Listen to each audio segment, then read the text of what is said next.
우리는 지난 시간 동안 십승지라는 이야기를 따라 걸어왔습니다. 난세 속에서도 살아남을 수 있는 땅, 사람들이 마지막 희망처럼 붙잡았던 공간.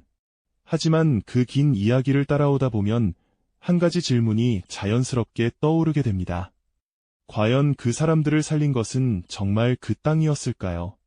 아니면 그들이 선택했던 어떤 행동이었을까요? 이 질문은 단순한 역사적 호기심이 아닙니다. 우리 삶과 깊이 연결된 아주 근본적인 질문입니다. 오늘은 이 질문의 중심으로 들어가 보려고 합니다. 믿음과 현실을 가르는 그 좁지만 무한히 깊은 간격에 대해서 말이죠.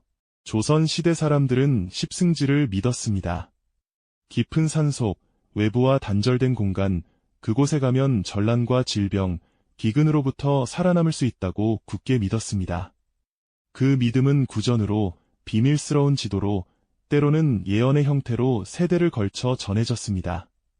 하지만 그 믿음은 그대로 현실이 되지 않았습니다. 왜냐하면 믿음만으로는 아무 일도 일어나지 않기 때문입니다. 지도에 표시된 그 점을 바라보며 믿는 것과 실제로 그 점을 향해 발걸음을 떼는 것은 완전히 다른 차원의 일이었습니다. 그 다음 단계, 결정적인 행동이 필요했습니다. 사람들은 마을을 떠나야 했습니다. 익숙한 삶을 내려놓아야 했습니다. 불확실한 길을 선택해야 했습니다. 가족을 이끌고 험준한 산길을 올라야 했고 아무도 없는 황야에서 새로운 삶의 터전을 일구어야 했습니다. 이것은 단순한 이동이 아닙니다. 이 모든 것은 한마디로 요약됩니다. 결단이었습니다. 그리고 바로 이 지점에서 우리는 아주 중요한 개념을 만나게 됩니다. 순종입니다. 십승지는 믿음이 만들어낸 이야기입니다. 하지만 순종은 그 믿음을 현실로 바꾸는 행동입니다. 믿음이 방향이라면 순종은 걸음입니다. 믿음이 저 길이 맞다라고 말하는 것이라면 순종은 그 길로 가겠다는 선택입니다.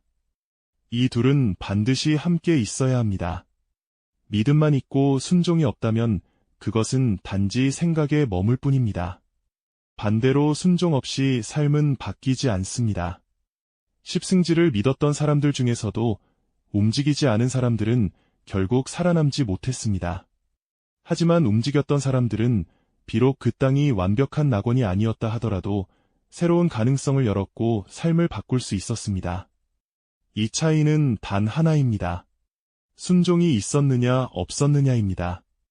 이 구조는 성경의 이야기들에서도 반복됩니다. 아브라함은 가라는 말씀을 받았습니다. 그는 어디로 가는지 알지 못했습니다. 미래도 보장되지 않았습니다. 하지만 그는 떠났습니다. 이것이 순종입니다. 이스라엘 백성도 마찬가지입니다. 약속의 땅은 이미 주어졌습니다. 하지만 그 땅에 도달하기 위해서는 광야를 건너야 했습니다. 그 길고 힘든 여정은 믿음이 아니라 순종, 즉 하루하루의 발걸음으로 완성되었습니다. 그래서 우리는 이해하게 됩니다.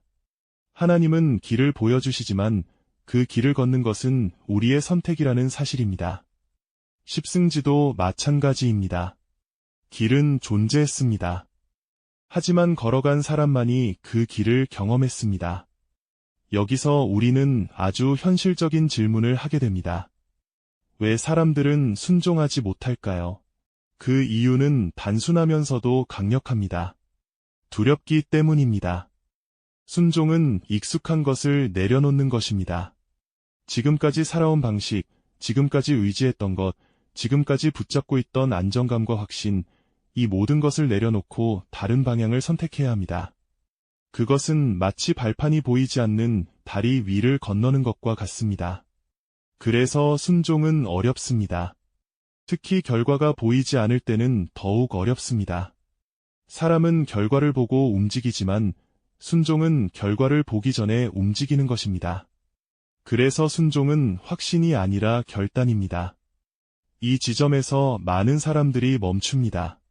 믿고는 있지만 움직이지는 않습니다. 이것이 우리의 모습입니다. 우리는 새로운 직장, 새로운 관계, 새로운 습관, 새로운 믿음의 길을 알고는 있지만 그 첫걸음을 떼지 못합니다.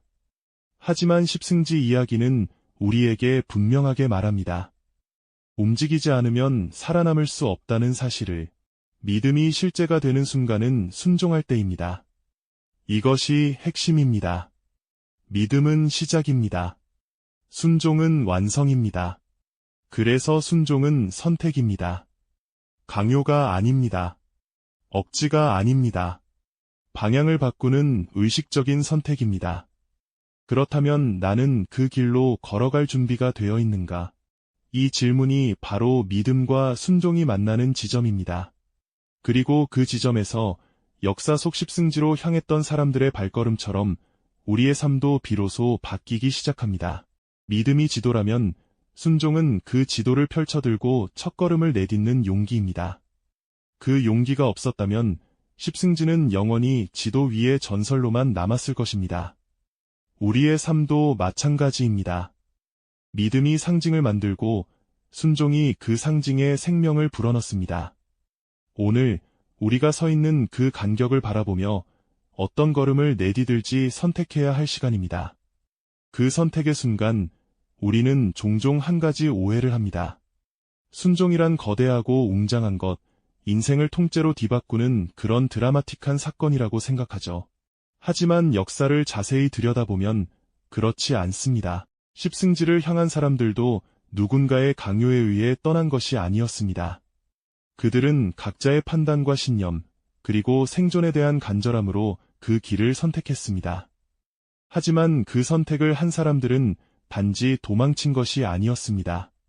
그들은 더 높은 가치, 즉 가족과 공동체의 생존과 연속성을 지키기 위해 익숙한 모든 것을 버리고 낯선 길을 택한 것입니다. 이것은 패배주의적 도피가 아닙니다.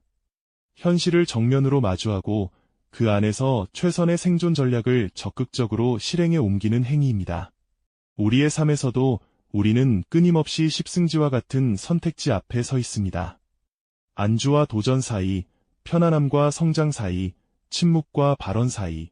순종은 그 선택지 중에서 더 큰 가치와 믿음에 부합하는 길, 비록 더 험해 보이더라도 궁극적으로 더 의미 있는 길을 선택하는 것을 의미합니다.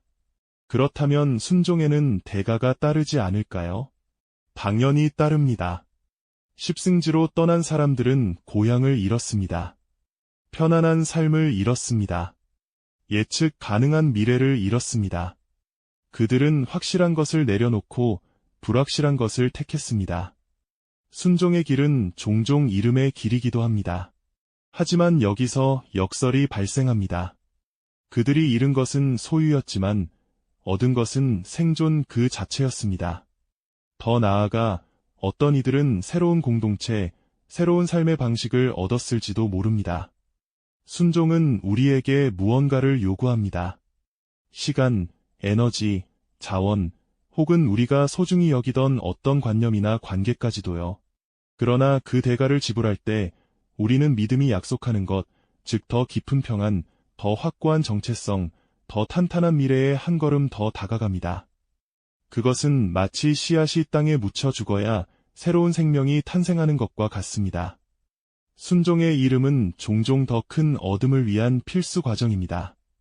하지만 그 고독함 속에서도 내면의 확신과 소명감은 그들을 계속 앞으로 나아가게 만듭니다.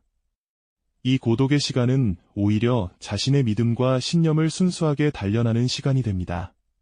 외부의 소음이 아닌 내면의 소리에 집중하게 만드는 시간이죠. 따라서 순종은 때로는 공동체와의 합창이기도 하지만 때로는 나만의 독주이기도 합니다. 그 두 가지 모두 순종의 여정에서 마주하는 현실이며 우리를 성장시키는 서로 다른 방식의 풍경입니다. 이제 우리는 순종의 역동성을 조금 더 이해하게 되었습니다. 그것은 작은 걸음의 연속이며 적극적인 선택이며 대가를 수반하며 공동체와의 관계 속에서 혹은 고독 속에서 이루어집니다. 하지만 아직 가장 근본적인 질문이 남아 있습니다. 우리는 도대체 무엇에 혹은 누구에게 순종하는 것일까요? 십승지의 경우 그것은 생존 본능과 미래에 대한 희망, 아마도 조상들로부터 전해져 내려오는 지혜에 대한 순종이었을 것입니다. 성경의 이야기에서는 하나님의 말씀에 대한 순종입니다. 우리의 일상에서는 무엇일까요? 그것은 우리가 진정으로 가치 있다고 믿는 것, 우리 삶의 최고선에 대한 순종입니다. 그것은 양심의 소리일 수도 있고 깊은 신념일 수도 있으며 사랑하는 사람을 위한 책임감일 수도 있습니다. 순종의 대상을 명확히 하는 것은 매우 중요합니다. 십승지로 떠나려는 마음이 생겼어도 아직 위험하지 않다, 다음 달에 가도 되겠지, 혼자 가기 무섭다는 내면의 목소리들이 발목을 잡습니다. 이 내면의 저항과의 싸움이 순종 여정의 대부분을 차지합니다. 진정한 순종은 이 내면의 소음들을 인정하면서도 더 크고 확실한 소리, 즉 믿음의 소리에 귀 기울이고 그 소리를 따라 행동하는 연습입니다. 이것은 정신적인 근력 훈련과 같습니다. 매일 조금씩 내가 원하지 않는 것을 해냄으로써 내가 더 원하는 미래를 향해 나아가는 힘을 키워가는 것이 과정입니다. 그리고 이 힘이 쌓일 때 우리는 비로소 자유를 경험하게 됩니다. 순종은 강제가 아니라 우리를 가장 가치 있는 목표로 이끄는 자발적인 길이기 때문입니다. 십승지로의 여정이 결국 생존과 새로운 시작이라는 자유를 가져다 주었듯이 우리의 작은 순종들도 우리를 두려움의 노예에서 벗어나게 하고 더 높은 목적을 향해 살아갈 수 있는 진정한 자유인으로 만듭니다. 당신의 십승지는 어디입니까? 그리고 오늘 그 길을 향해 내디딜 한 걸음은 무엇일까요? 그 첫걸음이 바로 믿음을 현실로 만드는 기적의 시작입니다.